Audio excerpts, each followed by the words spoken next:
And here we're back for Chapter 11, Who Stole the Tarts? The King and Queen of Hearts were seated on their throne when they arrived, with a great crowd assembled about them, all sorts of little birds and beasts, as well as the whole pack of cards. The knave was standing before them in chains, with a soldier on each side to guard him. And near the king was the white rabbit, with a trumpet in one hand and a scroll of parchment in the other. In the very middle of the court was a table with a large dish of tarts upon it.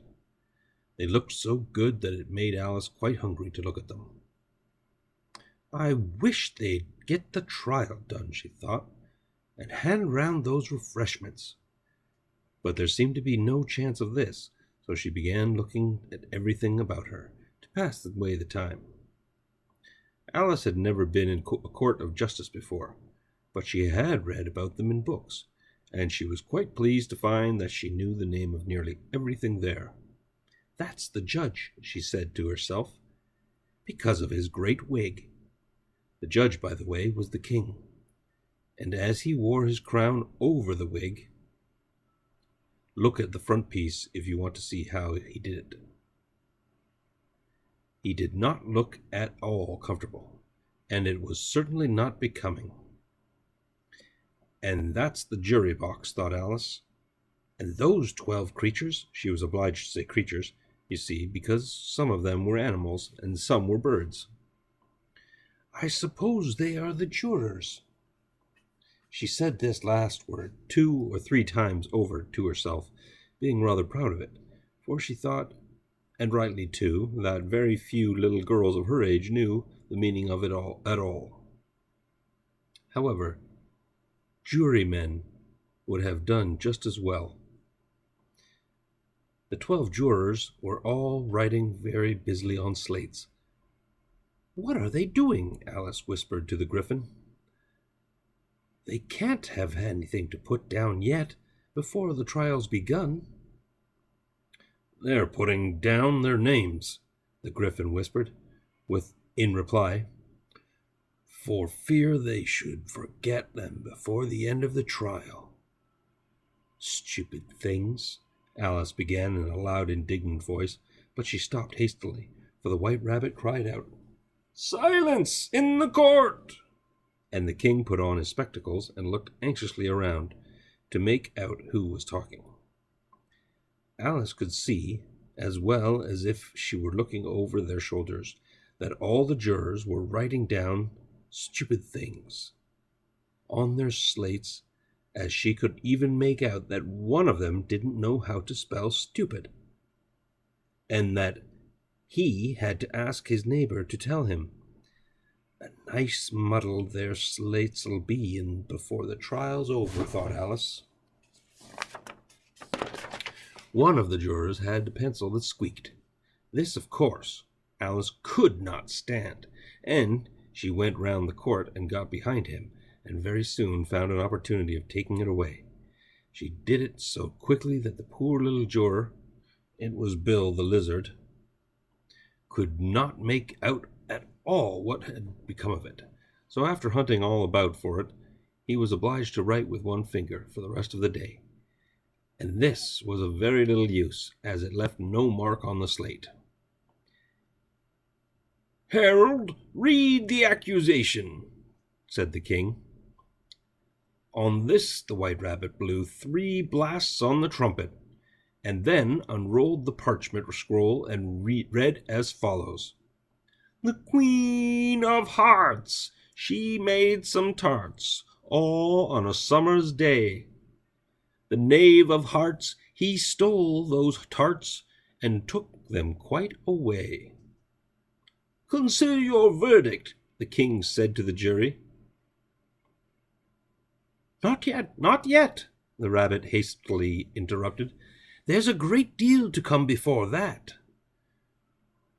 Call the first witness, said the king, and the white rabbit blew 3 blasts on the trumpet and called out, First witness! The first witness was the Hatter. He came in with a teacup in one hand and a piece of bread and butter in the other. I beg your majesty, he began. for bringing these in, but I hadn't quite finished my tea when I was sent for." "You ought to have finished," said the king. "When did you begin?" The Hatter looked down at the March Hare, who had followed him into the court, arm in arm with the Dormouse. 14th of March, I think it was," he said. 15th, said the March Hare. 16th, added the Dormouse. "Write that down," the king said to the jury. And the jury eagerly wrote down all 3 dates on their slates, and then added them up and reduced the answer by 2 shillings and a pence. "Take off your hat," the king said to the Hatter. "It isn't mine," said the Hatter. "Stolen!" the king exclaimed, turning to the jury, who instantly made a memorandum of the fact. "I keep them to sell," the Hatter added as an explanation. "I've none of my own. I'm a Hatter." Here the queen put on her spectacles and began staring at the Hatter, who turned pale and fidgeted. Give your evidence," said the king, "and don't be nervous, or I'll have you executed on the spot." This did not seem to encourage the witness at all. He kept shifting from one foot to the other, looking uneasily at the queen, and in his confusion he bit a large piece out of the teacup instead of the bread and butter. Just at this moment Alice felt a very curious sensation which puzzled her a good deal until she made out what it was. She was beginning to grow larger again, and she thought at first she would get up and leave the court, but on second thoughts she decided to remain where she was as long as there was room for her. "I wish you wouldn't squeeze so," said the Dormouse, who was sitting next to her. "I can hardly breathe." "I can't help it," said Alice very meekly. "I'm growing." "You've no right to grow here," said the Dormouse.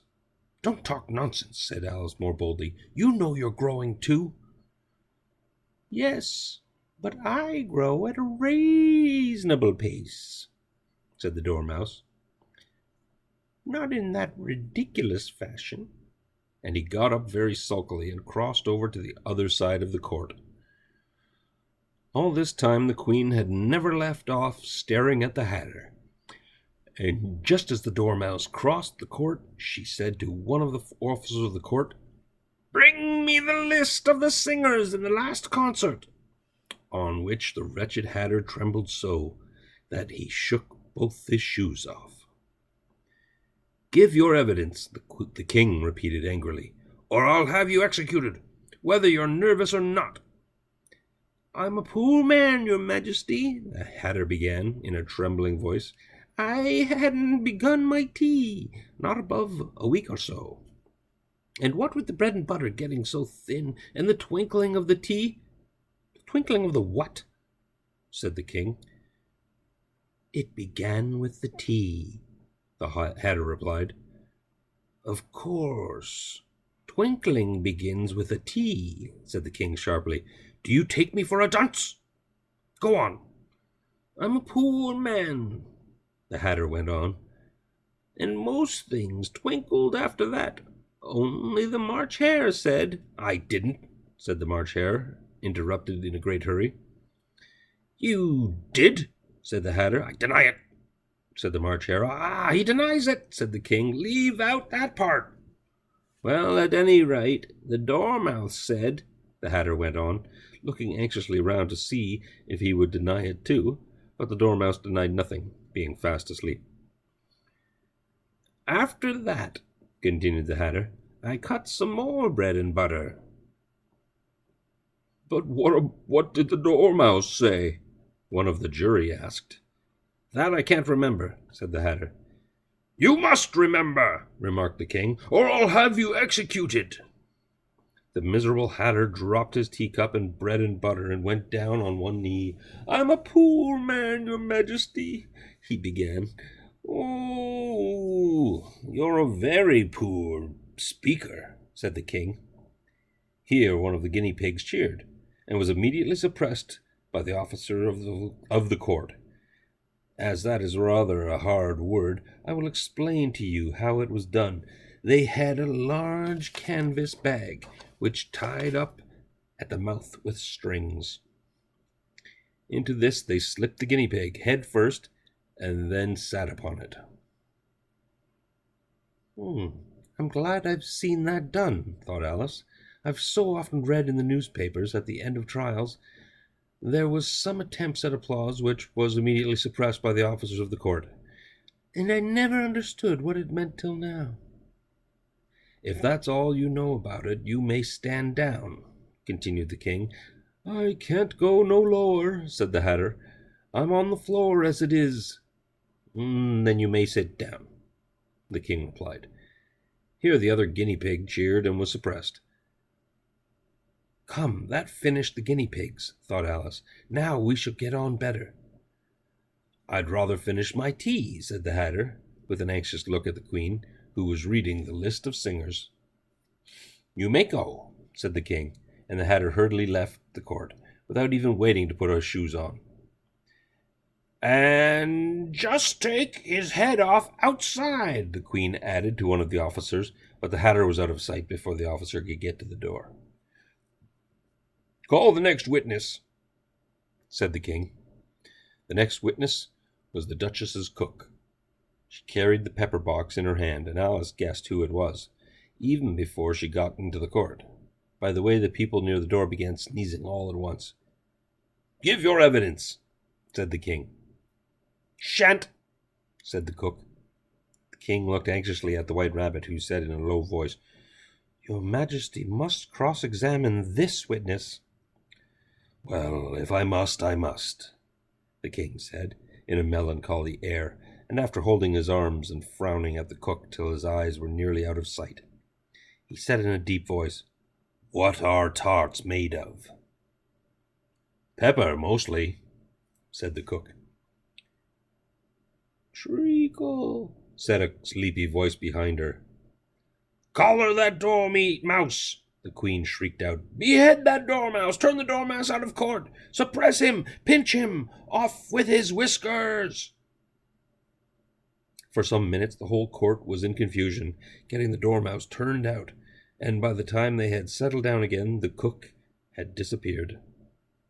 Never mind, said the king, with an air of great relief. Call the next witness. And he added in an undertone to the Queen, Really, my dear, you must cross-examine the next witness. It quite makes my forehead ache. Alice watched the White Rabbit as he fumbled over the list, feeling very curious to see what the next witness would be like. For they haven't got much evidence yet, she said to herself. Imagine her surprise when the White Rabbit read out at the top of his shrill little voice the name Alice.